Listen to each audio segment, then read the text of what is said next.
Manager Marco Silva says their main focus now is on his recovery. We'll give all the support to André and for his family as well. And we as a group we have to keep with the togetherness and the spirit we showed after that moment. Everton equalised in the 98th minute at Goodison Park. Leicester's 2-0 win at Crystal Palace took them third. Rangers progressed to the final of the Scottish League Cup with a 3-0 victory over Hearts. And Britain's Lewis Hamilton's underway at the United States Grand Prix. He's going for a 6th Formula One world title. That's the latest. I'm Kevin Gover. Love Sport Radio. On digital radio, online, mobile and smart speaker. This is the Wimbledon Fans Show. Underground, overground, wumbling free. The wumbles of Wimbledon, common are we. Cross comes in and it's there. Kwesi Appiah has equalised for AFC Wimbledon. He has silenced those fans. He is cupping those ears.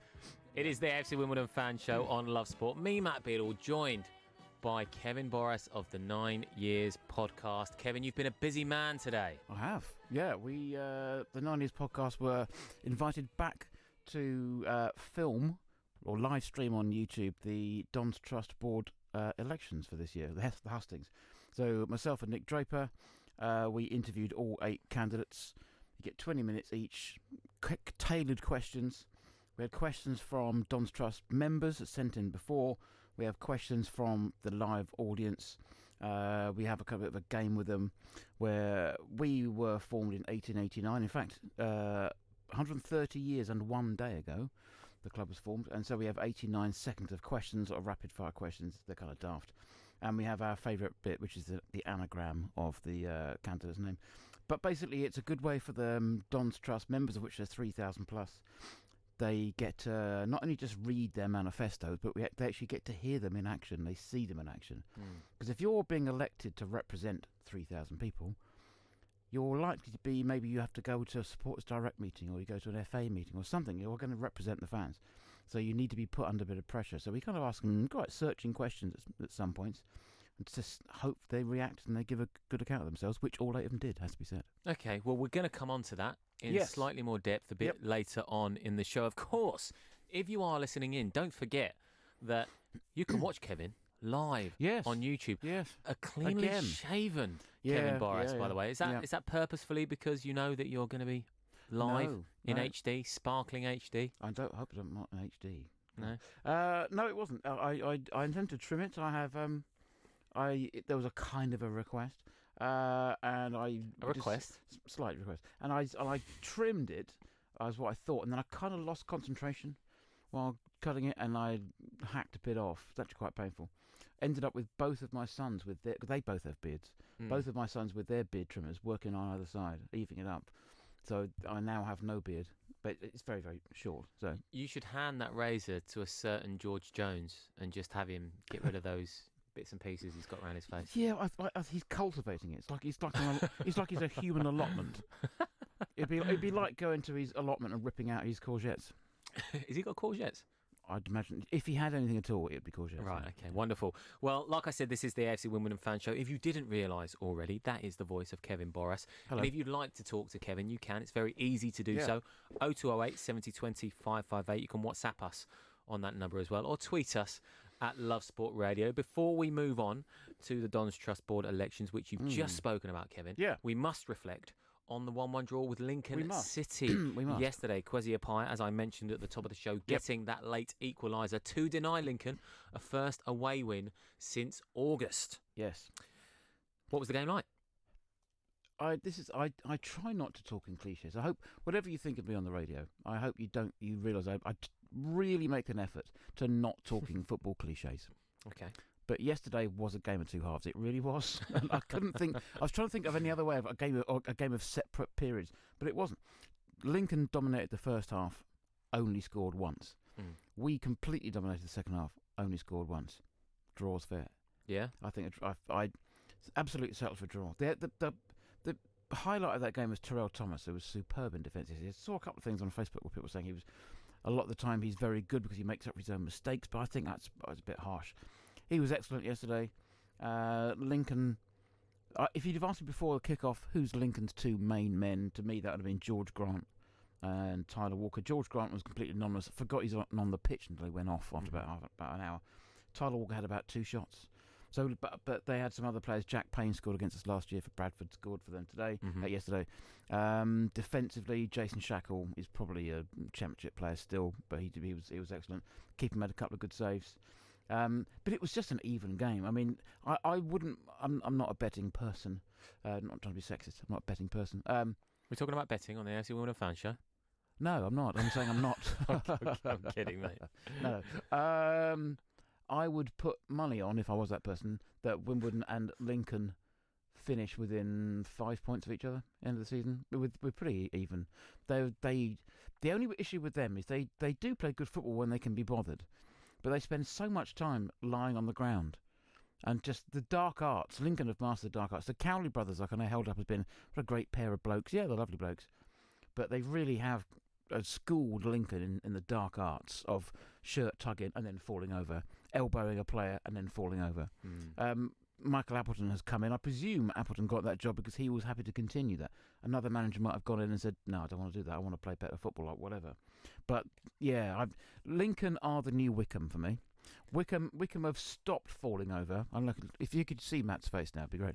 No, I'm just intrigued as to what you're going to say, because Wickham obviously are a top of League One as things stand. They are top of League Quite One, incredibly so. Yeah, but Wickham. You ask anybody who's been in League One, League Two the last few seasons, Wickham infuriate other teams with their diving and, I'm going to say the word cheating, pretending they're injured, wasting time. They didn't do it this year. I'll give Gareth Ainsworth credit. They didn't do it this season. Lincoln have taken the mantle. So there's always one team I like to dislike in any division, and I'm afraid, my friend Dino Hendy is listening. Wimbledon fan, lives in Lincoln. He's going to get abuse tomorrow.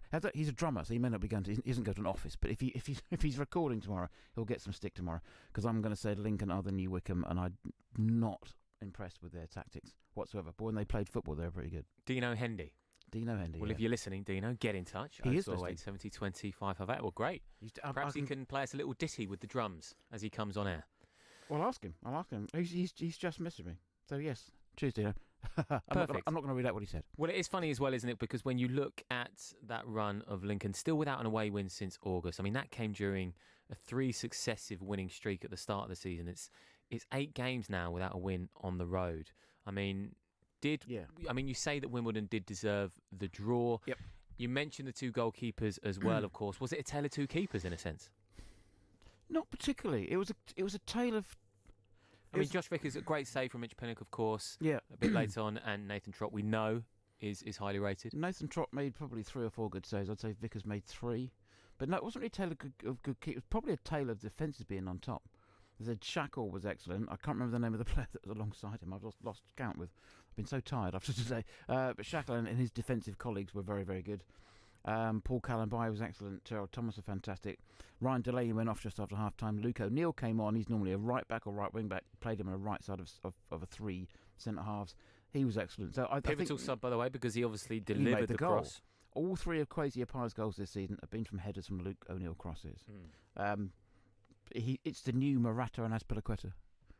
I mean, Azpilicueta made half of Morata's goals. Yeah, 6 or 7 goals in that particular season. They almost created a new method of the cross as well, because it wasn't your archetypal swing them in. It was a very bizarre. Azpilicueta would almost clip it into kind of the penalty spot where Morata would peel off and head in. Well, if you saw Kwesi's goal yesterday, that's exactly what it was. Absolutely. A left-footed clip from a right-footed player. Kwesi this season. I can't remember him scoring with his head, and this season he's only scored with his head. But yeah, it was thoroughly deserved. We probably should have scored earlier. It's an odd thing because it was only a point in early November, but it felt like a really important point. I think because Lincoln were doing their utmost. People now say utmost. It drives me nuts. Their utmost to hold on to those points by whatever means, fair or foul, largely foul. It just felt like we deserved that. Football triumphed yesterday, and I it's not often you say that about our team, to be fair. Football was the winner. I think football was the winner. You said you weren't a man of cliches, Kevin Boris. Well, I try and avoid them, but I've got a pound on me. So it's a 50p cliche. I've used them up. I won't do another one. I do want to talk about the cupping of the years because I find this one quite interesting. I don't particularly buy it. I don't endorse it, because I think if a player is performing week in, week out to a very good standard, if that player, if he's a striker, is scoring week in, week out, and he's still getting abused, fair enough. Cup your ears, point to your name on the back of your shirt. But if that's not happening, I just think you get on with your football, because you're sort of cupping your ears to fans going, see? It's like, well, see what? So, yeah, like, what do you want to see? Yes, you scored a goal. That's what you're there to do as a striker. So don't start giving it the Johnny Biggen now because you scored a goal. And listen, brilliant goal from Kwesi. Great to see him on the score sheet. You want him to produce, but come on, you can't be cupping your ears. No, Kwesi he's that unfortunate type of player where he's just he looks like he's not trying as hard as he could. Now, I'm not suggesting that is the case, but look at Matthew Le Tissier. He could have done so much more in his career, but what a player he was. Didn't need to try any harder. Kwesi's that kind of languid kind of, I'll close him down in a minute. And he doesn't quite get there. He's been injured a lot. Last season he was injured a lot. The season before he was injured even more. He kind of came back for the West Ham of the Fleetwood game in the FA Cup last year away. Fantastic performance. Everyone says this guy's a championship player. And that was the one game he's played for us in which he was a championship player. So almost 3 years, he's had one fantastic game. Played very well against West Ham. Injured, missed the next 3 or 4 games. Came back for the Millwall game. Injured. He seemed to only pick a right time to play when he fancied playing. Probably not true. So he's that kind of player that divides opinion. Some people just think whatever he does, he's going to be rubbish. And other people kind of a bit more sort of, well, when he's good, he's good. When he's bad, he's bad. I'll criticise him if I need to. But his problem is his own public persona, because he's on Twitter, and if you say anything about him, he'll block you. He has blocked literally hundreds of people. He just recently blocked the 9 Years podcast because they said, Kwesi, you haven't blocked us yet. So he blocked them. Now they've blocked him. It's quite amusing. So he blocks people just randomly. Hang on a second. Sorry. Yeah. Kwesi Appiah blocked the 9 Years podcast. Yes. Because the 9 Years podcast said you haven't blocked us yet. This is correct, yes. And as a result, in response to him blocking the 9 Years podcast, the 9 Years podcast have blocked Kwesi. Yes, it's true. But what a world we live in. It is, isn't it? But if you look at Kwesi's Twitter, he's blocked so many people, and so that doesn't help him at all. He has a poor game. He missed 4 or 5 games for us. Next thing, he's on a plane to Ghana, playing for Ghana in the African Cup of Nations qualifier. And you think, well, okay, yeah, I understand you want to represent your country. I totally get that, because he was top scorer in the African Cup of Nations a few years ago. So we know he's got it there. But how are you now fit enough to fly to Africa, play for Ghana, come back, and then you're injured again? You don't play he missed 6 games, but played once for Ghana. So that kind of winds people up. His public persona, his Twitter persona is not great. And then, of course, about half an hour before Wally Downs got removed from position, he tweeted a pair of sort of goggly eyes and an egg timer. And you think, why are you doing that? You know full well that people are going to start having a go at you because you're... And that was before Wally got sacked. So clearly some people knew what was going to happen. We all kind of guessed, but we didn't know. Why would you do that? If for example, Luke O'Neill did that, or... I don't know, I'm trying to think of a player that everyone loves. Anthony Hartigan did it. People think, I wonder what he's doing that for. But when Kwesi does it, he's got no leeway whatsoever. He's going to be public enemy number 2 or 3, always, regardless of what he does. He just has to accept it. Because if he's that sort of selfish kind of person, he can say, well, you pay to watch me play. He earns decent money. We know kind of what Kwesi earns, and I would be happily having that a month, right, a week. So you do know how much he's earning? I've got a 99.99% idea, yes. Okay, because we have had a tweet in, or a WhatsApp, sorry, I should from say. Mr. K. Appiah. Yeah.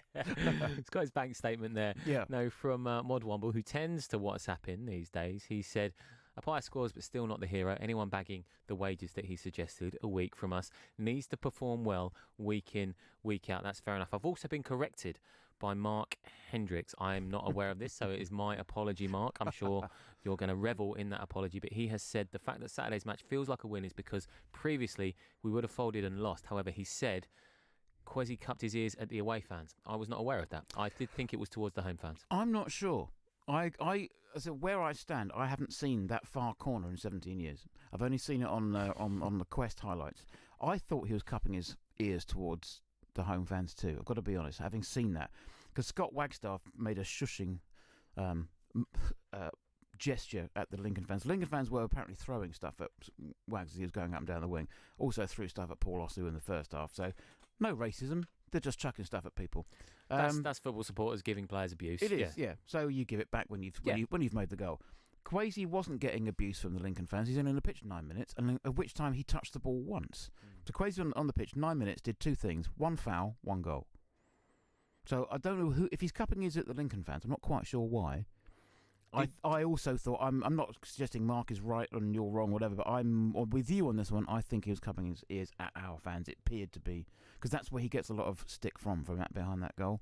So yeah, but whatever, he's not really in a position to do that. Good debate to continue on the AFC Wimbledon Fan Show here on Love Sport.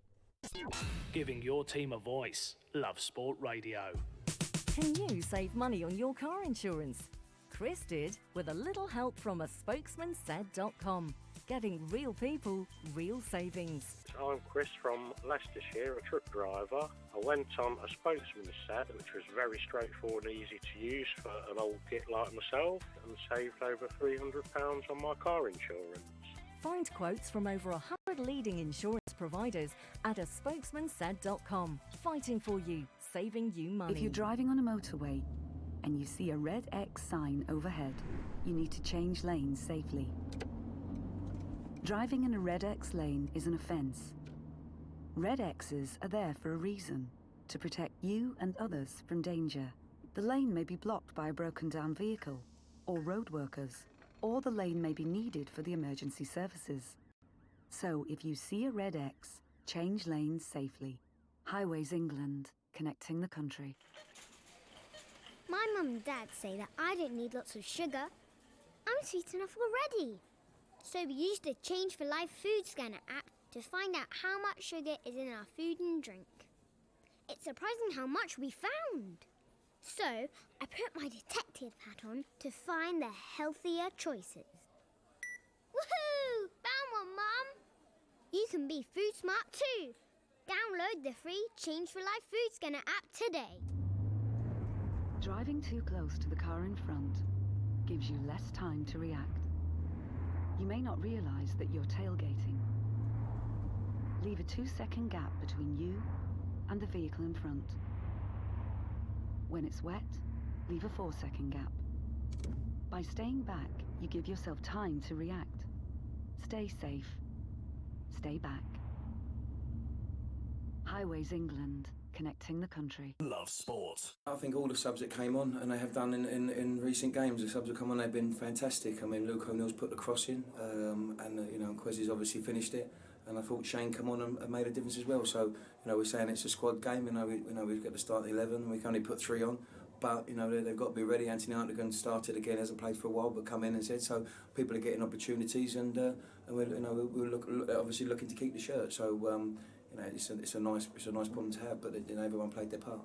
It's a squad game. It's a nice problem to have. That's straight out of the Kevin Borras cliche. I think Glyn owes us about £4 from that alone. But he's right though. He made one sub he had to make with Delaney going off, but the sub he brings on to play right side of a 3-man defence makes the goal with a left-footed cross, and it's one of those things. You can bring 3 players on and they all have absolute nightmares, and he brought on those 2 players, and Shane McLaughlin did come on. That's the best Shane McLaughlin's played probably since March.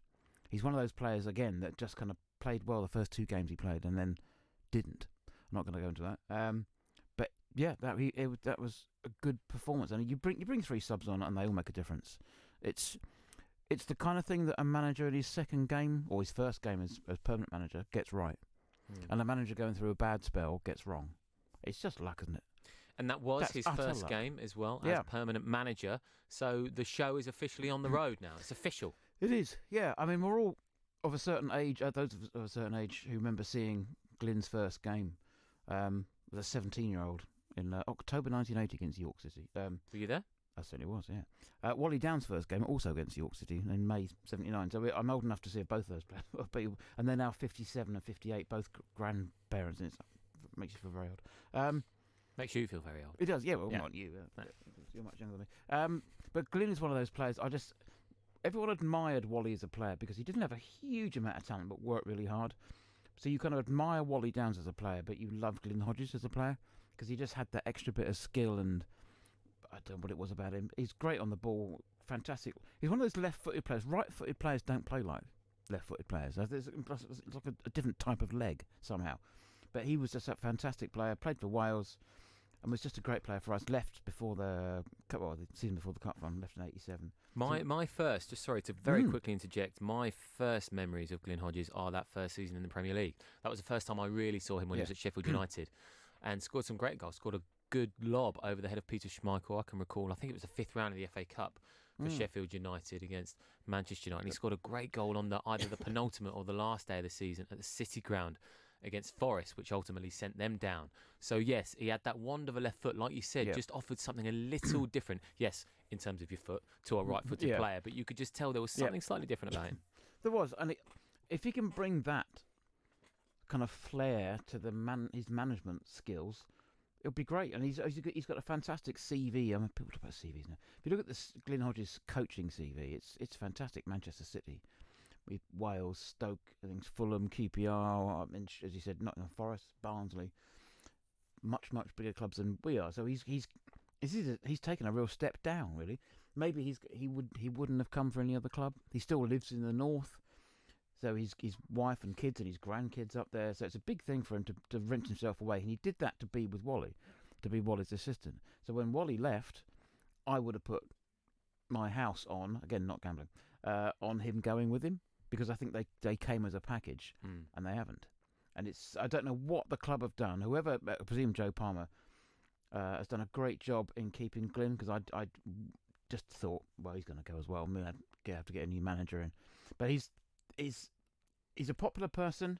He's not the divisive character Wally is. Whatever you think of Wally Downs, he's a divisive character. He's a divisive character as a person and a player and a manager. That's just a fact. The same way that Neil Warnock is. Okay. You could love Neil Warnock. I actually quite like Neil Warnock. I'm kind of a grudging respect for him. But there are people that don't like him. Right? I'm sure there's probably some people who don't like Jurgen Klopp. But Klopp seems to be one of those universally popular people, doesn't he? So Wally doesn't have that. Not with everybody. Not with everybody, no, it's true. But with a lot of people. But I think Glyn could be one of those universally popular managers, because there's no one. He's not done anything to dislike at any point in his career. He left us on good terms. He's come back on good terms. He started off well. He speaks really well. He's a friendly guy. He kind of comes across really well. I'm really excited by him. I don't get excited by much these days, but do you think that? I mean, you mentioned that it was luck, those substitutions. Yes, he's brought on 3 substitutions, and they played a part in the goal. But do you really think that is luck, or do you think that's a sign of how things tactically might change under Glyn Hodges? Both, I think, because he could have put on Luke O'Neill yesterday at right-sided centre half, and he doesn't go forward at that moment. Kwesi could have not made that run. That's where the luck is. You know, the players know what they're supposed to be doing. And Shane McLaughlin could have come on and had a horrific game like he did the week before. But there's not much Glyn can do about how well Luke O'Neill plays when he comes on the pitch to play right-sided centre half, because that's not his position. We ended up with this kind of strange, slightly skewed 5-man defence at the end, but it was odd. You couldn't look at you. It's like a slanted back 4 with Luke O'Neill slightly further forward. It was a strange decision, but it worked. So there is a bit of luck. There's obviously skill, because Glyn knows what he's doing. We've got Nick Dawes, who's come in as his assistant manager, who was our director of recruitment. He's managed Scunthorpe and Rotherham, so he knows what he's doing as well.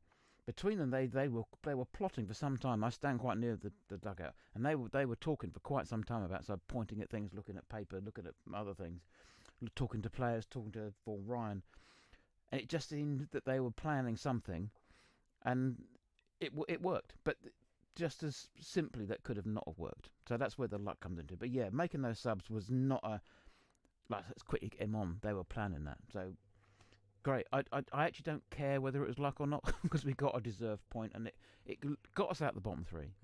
That's important. It dumped that other team from up the M1 into the bottom 3. They sacked their manager. What an afternoon. Within 3 or 4 minutes, we're losing.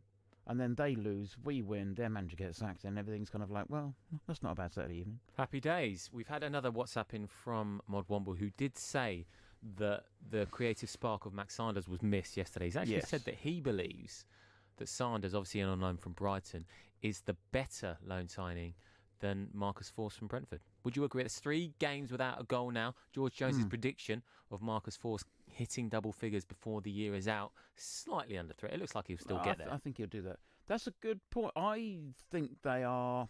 Obviously, if you look at statistics, Force has got 7 goals in 9 games now. Yeah. So you tell he's the better. But Max Sanders is top quality. I agree. The fact that you've got Marcus Force on loan from a Championship club, Sanders has come from a Premiership club, and they obviously rate him because they gave him a new contract and then he came. Same with Force. I would say at the moment Force is slightly tipping it because he's got those goals. But yeah, I think Sanders is very close behind him. Very close. I don't know what it is about Max Sanders, but he seems to have like a force field around him. You give him the ball, there's no one near him. You give the ball to Anthony Hartigan, 3 players are on him. I don't know whether it's the speed of movement or speed of thought, where Hartigan receives the ball at his feet and turns, where Sanders is already half turning with the ball. And it's the training. If you've been at Brighton for the last 4 or 5 years, you've had better quality coaching. That's not unpleasant or unfair on our coaching. Premier League coaches get paid a lot more. They are better coaches.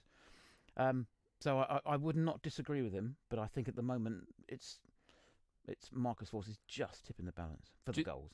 To quickly answer your question, or to perhaps chime into that debate, I think a lot of it is positional awareness in the case of Max Sanders. It's first touch as well. You'd be surprised how often a first touch can completely open up space for a player who's just a couple more levels above, like Max Sanders is. Obviously, he is on loan from Brighton. Jason Malumbi on loan at Millwall from Brighton as well, and they really, really rate him because Brighton have got a lot of good young players. We've seen that Aaron Connolly as well. He's coming through that system now and doing well in the Premier League. But yes, I think it just is that level above. Sometimes it's that footballing brain that affords them the space. We're going to move on to the Dons Trust Board elections next on the AFC Wimbledon Fan Show. Stay with us. This is Love Sport.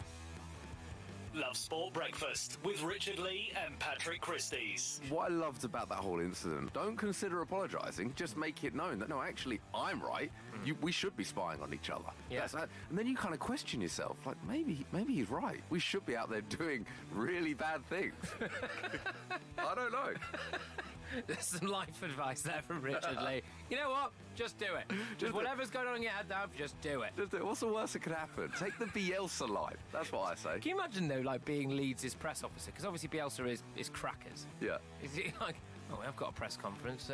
Where is he? I don't know. And then just like at the back with the glass windows of the press centre, you just see Bielsa there with like an open dressing gown just fiddling through the weeds. Like, Bielsa, come on in. We need to do this. We've got a press conference.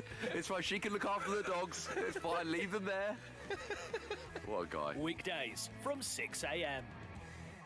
You're in leakage, you're in leakage. You're in leakage, you're in leakage. You're in leakage. You're in leakage, you're in leakage. Tenna men. Cage. Pants and pads. You're discreet. Masculine. You're secure absorption zone. Buy online or in shops. You're Tenna men. Keep control.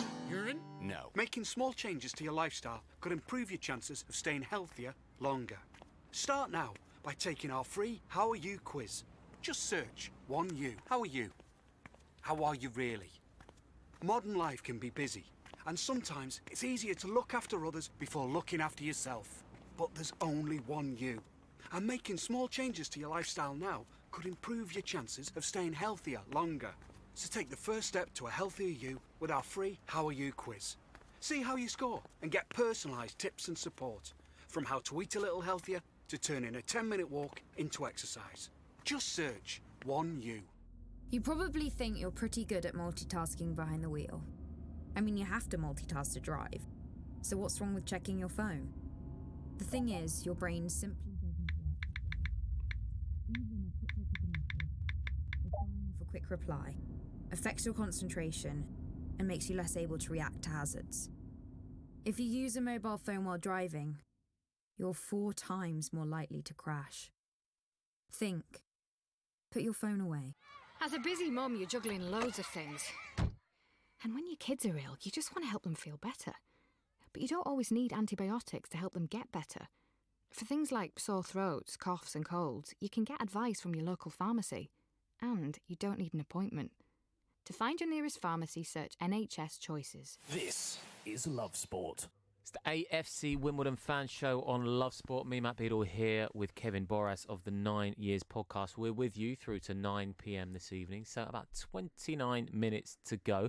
Kevin, I'm going to open up this section with a question we've had from Molesy Don on Twitter. Kevin, do you think our lack of a Moneybags chairman means we don't have influence and sway with the EFL, FA and match officials? Slightly controversial, Molesy Don. Also, do potential players see us as a second-rate club as we are fan-owned and they know money will be tight? Just sometimes, says Molesy Don, I feel we are not respected. The first point, I think we have to say no, that's not the case, don't we? Categorically no, right? Yeah.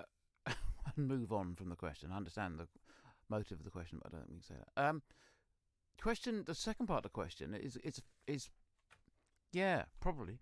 I think if a player has the choice of coming to us, knowing that we have a ceiling and we have a small, everyone knows about the budget. You can Google football club budgets in League One and see where we come, right? Mm-hmm. If you had a choice of coming to us or go into a League Two side with a bigger budget, and you didn't have that much ambition as a player, you just kind of fancied the money, you'd go somewhere else, wouldn't you? Mm. Would you go to Crawley? Have they got more money than us? Maybe not. Or you go to, clearly Plymouth. Plymouth have got money, right? So you'd go to Plymouth.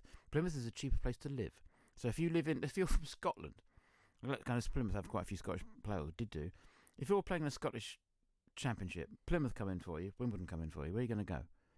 Easy. It's just cheaper. Wimbledon's Do you know what, though? That part of London is a very expensive part of London to live in, and we can't compete with wages. So yes, probably.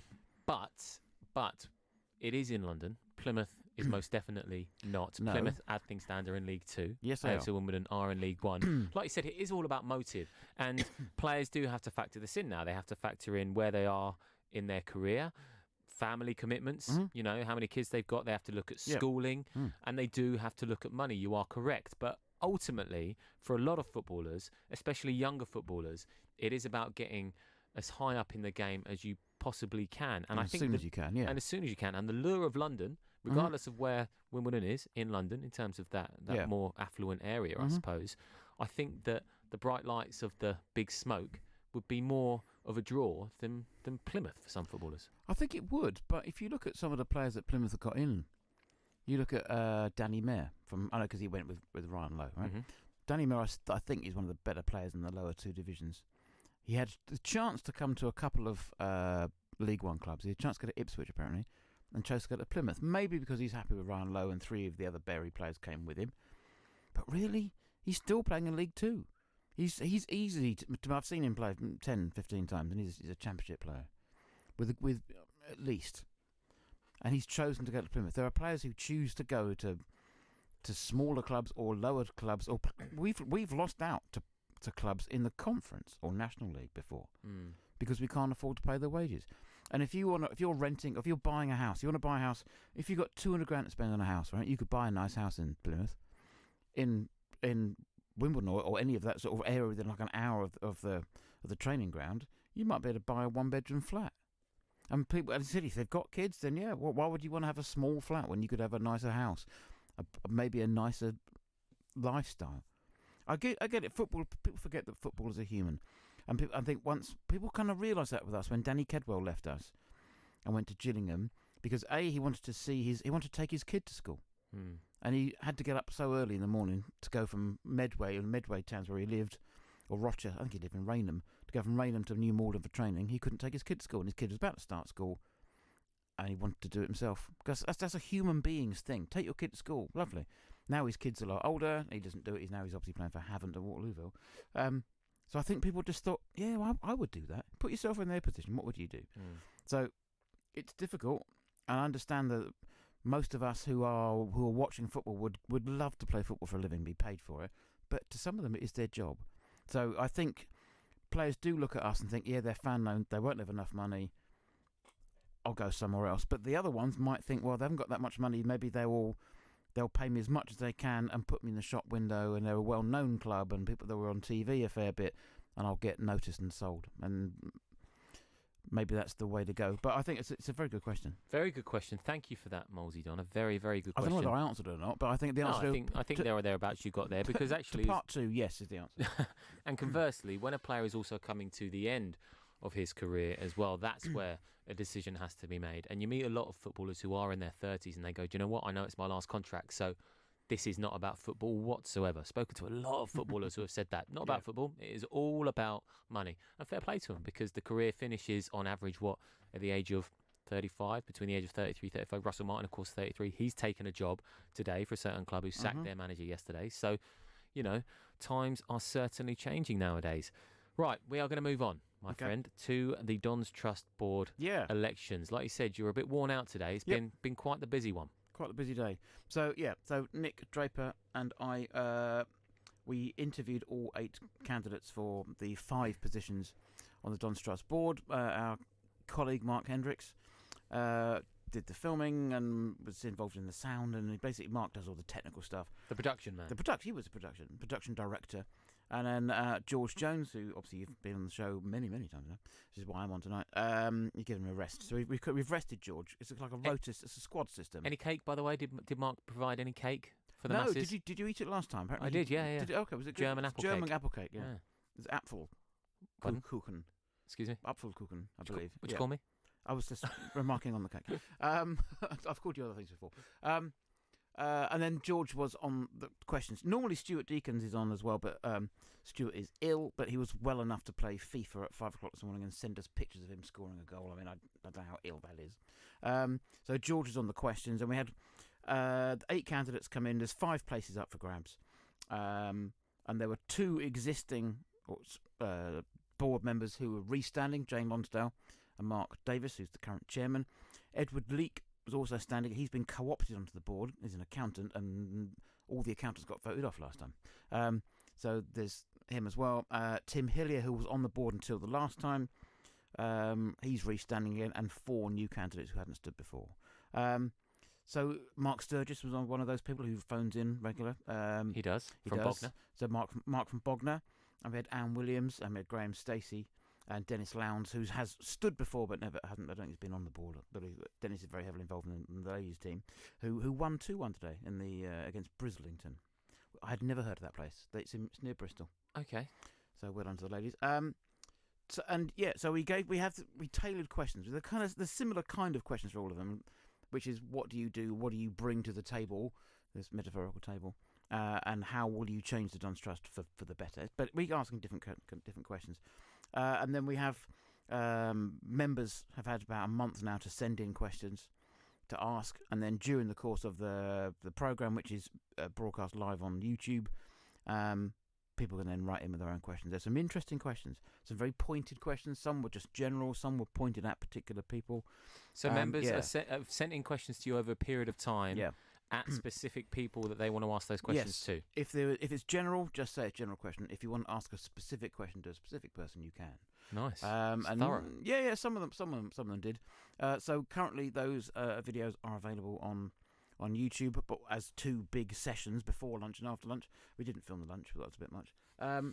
And then by the end of probably 2 or 3 days' time, between Nick and Mark, they'll divide up each one, so there'll be 8 separate videos, and that's when voting opens tomorrow. And then you can go on, and then you'll just people can view all 8 if you want to look at all 8 over a certain period of days, and then that will help you decide on who you vote for. Voting papers have gone out. Some people still want papers. They've gone out. Some people got theirs yesterday, amazingly, and then the rest will be out this week. And then you'll get an email with your choice, and you can choose up to 5 candidates. Interestingly, I've mentioned this so often now, but last year there was 11 candidates. 9 of them were able to take part in the videos. 2 were unavailable, and we did them audio only. But if you look at the results of those 11 candidates, the YouTube views were exactly mirrored. So I think it played a big part last year. It's the first time we'd done it. Social media getting bigger and bigger, more and more influential, and the ones that had better and slightly more engaging social media campaigns did really well. The ones that made videos did really well. The ones that didn't and just maybe hoped that their personalities or their previous record would be enough, it wasn't. And it's interesting, and that I get that. There's 2 or 3 candidates this year that we know of who would have stood had we not been doing the videos, had we not been doing the hustings, who they just didn't want to do it. They didn't want to be put in front of a camera and have to be asked questions. So how imperative then is it to be able to stand in front of a camera in terms of the wider picture of what the job and the role will entail? How imperative is it to be able to speak in front of a camera? Could those candidates, like you said, who decided not to take part, potentially is it potential that possible that the trust have missed a trick because they didn't want to take part? Possibly, but it is such a big part of being what is basically an elected official. If you elected your MP and you'd never seen them and you'd never heard them, but you had a bit of paper that said what they were like. I agree, yeah. But then you went to see them at the town hall and they were terrible, or said, I don't really want to do this, and sent somebody else. You think, why can't you just tell me what's going on? It's not suggesting for a minute that anyone's got anything to hide, but that's what politics has become, isn't it? And then I know there was a couple of other candidates who said, I don't want to do this. It's a personality contest. Well, yeah, it kind of is. I mean, there are people, diehard Tories, diehard Labour supporters, diehard Lib Dems who will only vote for that party. But there's a huge amount of people who are kind of floating and vote for the person they like, the one that comes to their house and is the nicest person. And how did Donald Trump become president of the USA if it wasn't through personality? It wasn't through policy, was it? So I'm not comparing Jane Lonsdale with with Donald Trump. But I'm saying is people like Jane and people like Mark and they like all the candidates and they will vote for the ones they like. I'm not choosing those two. I'm not preferential treatment. I'm just saying that people like those people. They're already on the board. And people who like Tim Hillier will vote for Tim Hillier. Of course they will. But they've got the chance now to vote for 5 people. So last year was 4, this year 5. And it could be there's a completely new board. So the 4 from last year and 5 this year. Who knows? But that's the board has to kind of go with the times, and it reflects the fan base. It's the body that reflects our views as the club and as the fans, and that's what they're there to do. So you do have. There's currently 3 women on the board out of 9, so maybe there'll be 5 next time. Who knows? But you look at the fan base. You look at the shift in fans, women to men. We've got quite a lot of female fans. You look at it. I don't know what the percentage is. The only thing we don't have is any kind of we don't have any BAME candidates, but none stood. So it's not we can't take any flack for that. None stood. We have a lot of black fans. We have a lot of Asian fans who could have stood if they wanted to. They'd have been more than welcome to do that, but they didn't. So I don't think we can be criticised for that in terms of diversity. It is. You haven't received any criticism for that, no, right? We Just haven't. put the record No, straight. we haven't. But I could see that at some point someone said, well, it's an entirely white board. Yeah, but it's purely coincidental. And those are the people that voted. The people that voted, and those are the ones that stood. So we want to thank everyone who stood, and as for this time, everyone who stood down last time. So Jane and Mark restanding. Colin Dipple and Roger Evans who decided not to restand, and Cormac van der Herven who, what's a nice way of putting this? Didn't restand. Great name. Yes, Cormac's great.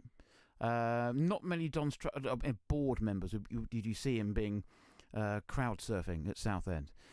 Cormac's very light. It's very easy to crowd surf him, but he didn't stand this time. I think he meant to, but he didn't. Right. Okay. So I want to publicly, on behalf of the podcast and everybody, ready to thank them for the work they've done. Good stuff. And all in all, an enjoyable day. I mean, it must be quite a nice thing as a Wimbledon fan, an AFC Wimbledon fan for such a long time to be involved in this process. Yeah, it's great. I mean, you're seeing the inner workings of the club. The club, David Charles, who's the operations director, got up early this morning, unlocked the building for us to come in. We used the President's Lounge. We had free coffee. We could have possibly, if you'd leaped over the bar, we could have got beer. We didn't bother with that.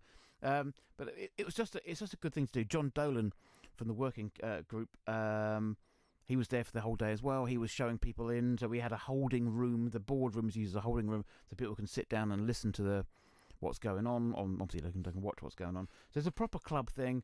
You do feel like it's a good thing. We've donated our entire day for it, which is fantastic. But the Don's Trust board members donate 20, 30 hours a week every week for 2 years to do this. So it's what we've done is kind of nothing, really. Excellent. Kevin Boris, thank you for that rundown. Comprehensive, to say the good, least. Good. I'm happy that you feel that. This is the AFC Wimbledon fan show on Love Sport. Next up, we're going to have the classic Kevin Lone Watch and also look ahead to the FA Cup clash with Doncaster next week. Love Sport Radio, the station giving fans a voice. You You're in leakage, you're in leakage. You're in leakage, you're in leakage. You're in leakage. You're in leakage, you're in leakage. Tenna men. Pants and pads. You're discreet. Masculine. You're right. Secure absorption zone. Buy online or in shops. You're Tenna men. Keep control. Urine? No. When your kids are ill, you just want to help them feel better. But you don't always need antibiotics. Get advice from your local pharmacy or search NHS Choices. Before you set off on a long journey, remember to check your vehicle. Are your tyres correctly inflated? And are the treads deep enough? Have you got enough fuel? Is your oil level right? Checking your vehicle doesn't take long, but can prevent a breakdown or accident. And save you money. So, before you set off on a long journey, check your tyres, fuel, and oil. Highways England, connecting the country. If you see somebody showing any of the signs of a stroke, you don't have to think about it, you just dial 999. Use the FAST test. F. Face. Has their face fallen on one side? Can they smile? A. Arms. Can they raise both arms and keep them there? S. Speech. Is their speech slurred? T. Time. Time to call 999 if you see any one of these signs. Act fast, make the call, dial 999. As a parent, you always want to protect your kids, so make sure their vaccinations are up to date. Measles and whooping cough are on the rise and can cause severe illness, but childhood vaccinations can help prevent them. Are your child's up to date? Find out more. Search online for NHS vaccinations. Love sport. Oh yeah, it's time for Kevin's Loan Watch.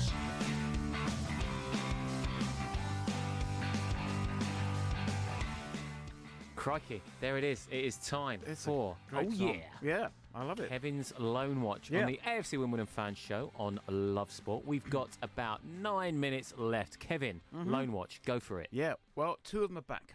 So next time I do it, it's going to be much, much shorter. So Ayub Assal has come back from Met Police, from his loan there. The report was he's several levels above us. So that's great. Though he's only just turned 17. Very tiny little guy. He's only about 5'3", and very quite slight, but very, very strong. Very good player, good prospect. Jack Rodoni was on loan at Tonbridge. He's back. He was on the bench yesterday. Didn't know he'd come back, but he was on the bench yesterday. Didn't know he'd come back? Had that not been reported by the club? Or? No, not as far as I saw.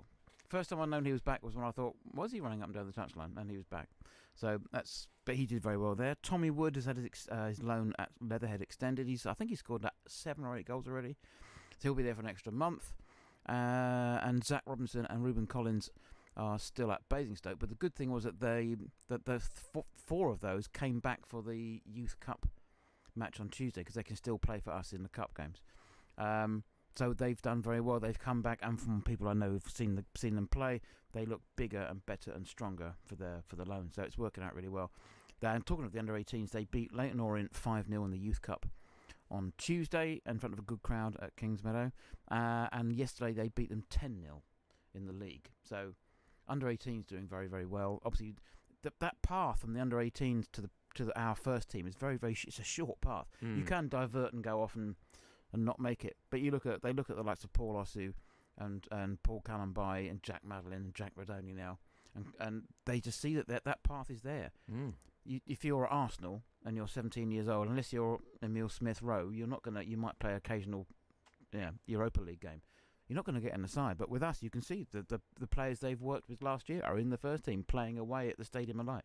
So it's a great thing for them. Great video, by the way, on Twitter this week as well. James Pearce, obviously the lead youth phase coach, I believe. Splendid titles at AFC Wimbledon, by the way. It's good, isn't it? So many people involved in that academy setup. I saw that he and Bezo, the goalkeeper coach, worked together and had the academy goalkeepers do a session with the seniors. Yes. And that's awesome, because as young and aspiring goalkeepers, regardless of whether you're at a club, if you're hoping to even be at a club, just to see that and see the interaction between the two and the fact that they were involved in that little setup just for a little bit is really good to see. It is good. But as I think that's why maybe if you're a 28-year-old professional coming to us, might be a bit of a bit of a come down. They're not sure about the fan ownership.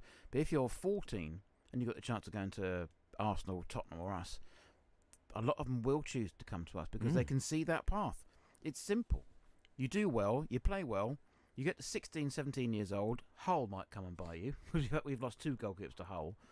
It hasn't really worked out for either of them, unfortunately. But so you've got that chance of proving yourself, leaving the club, going somewhere else, going somewhere bigger.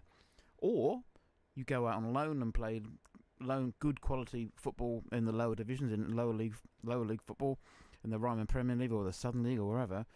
Or if you are the really, really good ones, you get to play in the first team. It's great. It's not like in the distance. You can just about see the first team playing 15 pitches away, a few helicopter rides away. But you can the first team train next to them. Yeah, and it's important. That probably does happen in a lot of other clubs, but I don't see that happen in other clubs. I don't see other clubs. So I think the youth team are doing well. So won the last 2 games 15-0. The players are coming back fit and strong. Ladies team are winning. The first team are being a lot harder to beat, and we're playing better football. The atmosphere appears to be a bit more fun and a bit more sort of jovial, and people are laughing and joking again. It just seems like a nice place to be again, and it's what we do. It's what we look forward to during the course of the week. Wake up Monday morning and think, oh well, Saturday coming now, and we got this Saturday coming. We got Doncaster in the FA Cup. That's my segue. It's something to look forward to, rather than thinking, oh no, what's going to happen? Is there going to be any problems? Are we going to have problems with fans arguing with each other? Are we going to be watching some turgid football? No, we're going to be watching some attacking football with the intent to win the game. Thank you.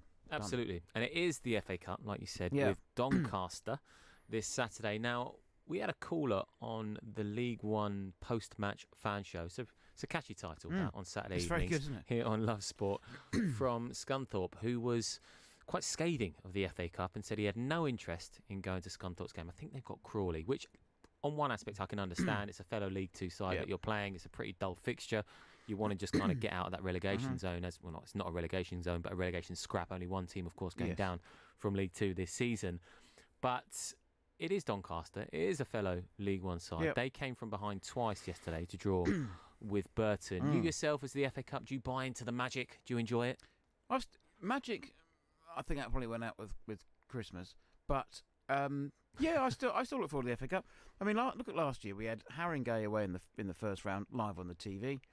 Terrible game of football, but it was a real turning point because the Don's Trust Board hustings were the following day. Near Lardy left on Monday. It's kind of a big weekend. Then we had Halifax away in the next round, and that was on TV.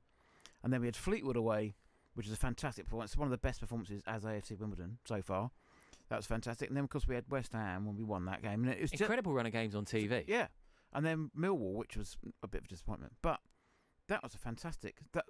I know people say the Cup can be a distraction, but I think how well we played in that FA Cup just proved to everyone, look, we've got that, we can do this. And that kind of was a bit of a catalyst for the rest of the season, I think. It was a bit of a disappointment getting Doncaster. No disrespect to them whatsoever, but we've got them in the league at home in, I think, 4 weeks later. Getting a team from the same division in the Cup draw is a bit dull. What's that no-win game? We're probably they're in the top half of the table. 11th. Yeah, they're probably favourites to win it. I would have liked a non-league team away, or maybe even a League Two club away, maybe at home. It's often the case, isn't it? When you get to the first round, when you're in the first round of the FA Cup, at this stage, you kind of it's quite nice, especially AFC Wimbledon, considering your history, to have a non-league club, to go to maybe a different ground that you've been to. However, we're going to look at the positives. 2 games against Doncaster at home, 2-2-0 wins. So the omens are good. We've got a good chance of getting through. It's just that you look at that third round and you see, the clubs that are coming into it. If we can just get through this one, non-league club away. Let's say we get Chichester.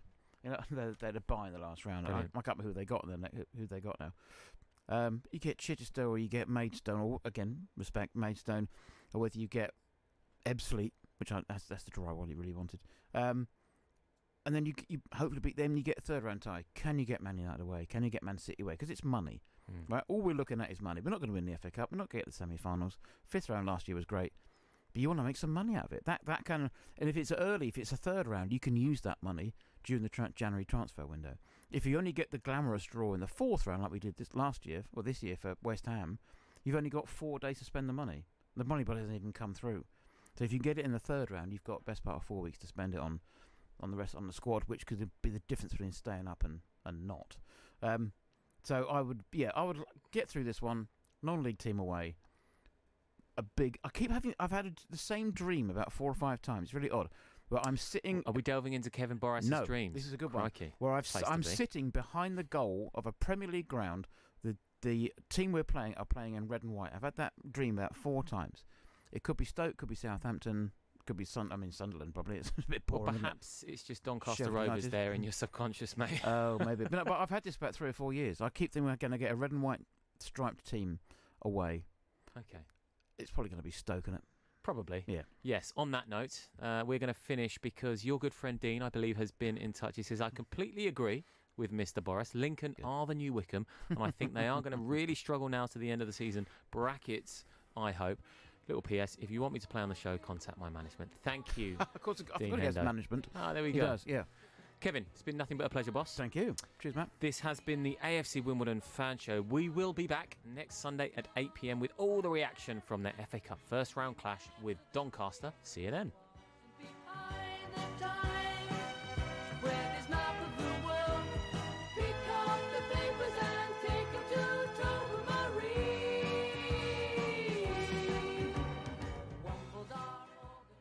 This is Love Sport. When looking for the best possible deal for his car insurance,